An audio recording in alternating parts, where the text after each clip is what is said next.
Welcome to my first place Yu-Gi-Oh deck profile at my locals. And we'll get right in with Dragon Link, 3 Effect Failers, 3 Nibiru, 3 Droll, 3 Gamma and Driver, and 3 Ghost Ogres.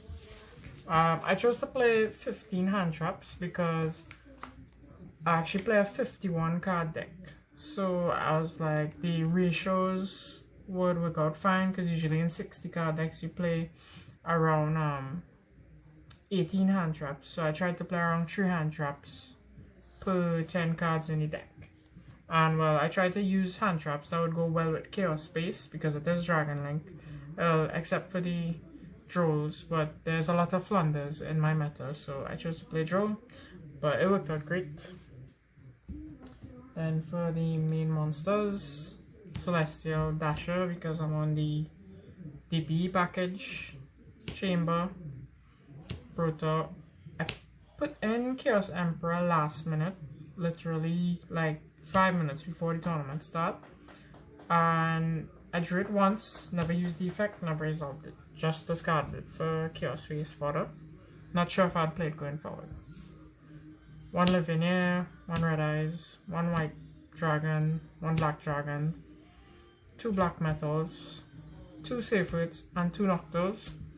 I actually decided to play 2 Safewoods because, for one, I didn't have a third, and secondly, the Safewoods didn't seem that important to me because sometimes you would draw the Safewood and then not have a play to make if you got hand trapped. So it's just more susceptible to hand traps. So I decided to play Black Metal instead because one normal summon, if you get removed from the field or you just normal summon it to make Striker, you instantly get into Boot Sector plus Striker and you can chain block.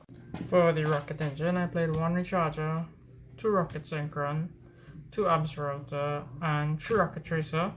I found Rocket Tracer at 3 to be best with the deck because Rocket Tracer normal summon into Striker is instant Chaos Ruler or even Borrowed Savage. The Absolutor at 2, it didn't really brick because oftentimes if you draw Absolutor with a Rocket monster, it allows for a strong combo starter and you could even chain block with it. And well, 2 Rocket Synchron is mandatory, I think, because being able to normal summon to summon back level 8 Dark Synchro to make Hot Red was really strong, especially since not a lot of people see the Hot Red coming, and then is late game, it being able to make a Borrowed Savage in 1 card is really strong. 2 Fusion Destiny, 1 Dragon Ravine, 1 Boot Sector, 3 Quick Plunge, and 3 Chaos Space. These are pretty standard. I don't really have anything much else to say about these except you can't play anything less than what I'm showing.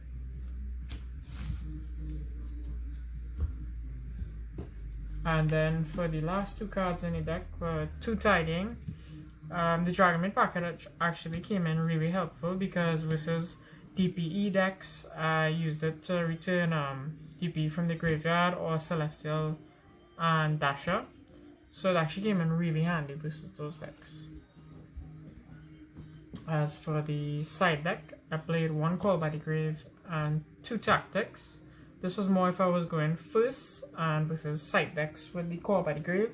I chose not to main them because I don't really like to play cards that aren't that great going second, and I feel like a lot of people in my community actually play their DP and sight in the standby phase or their hand traps. So I prefer to use this if I was going first, and I know for sure they have to use a hand trap during the main phase.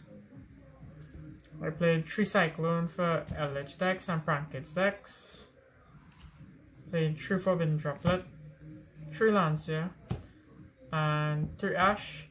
Even though the Ashes aren't they aren't lights or darks, I ended up using them because there are a lot of Prankids in the meta as well as Flunders that I previously mentioned, and well, Lancias for Flunders and PK. As for the extra deck, I played 1 DP, 1 Striker, 1 Verite, 1 Savage, 1 Quad Barrel, 1 Seal, 1 Ruler, 1 Nightmare Unicorn, 1 Access Code, 1 Triple Burst, 1 Hot Red, 1 Romulus, a Pisty. Pisty didn't come up that much, but it is actually really great as just using it for a Link 1 if your Strike already got used. So that was the main purpose it fulfilled for me. And Dark Charmer being one of your best Link 2s in your deck, sometimes even more important than Anaconda because it enables OTKs, it brings back DP from their graveyard. It's really great overall. And 1 Spice Scarlight for time, it didn't actually come up. There was one situation where I could have made it to win, but there was more optimal plays that I could have made. I probably cut this going forward. That's the end of the deck profile. Thanks for watching.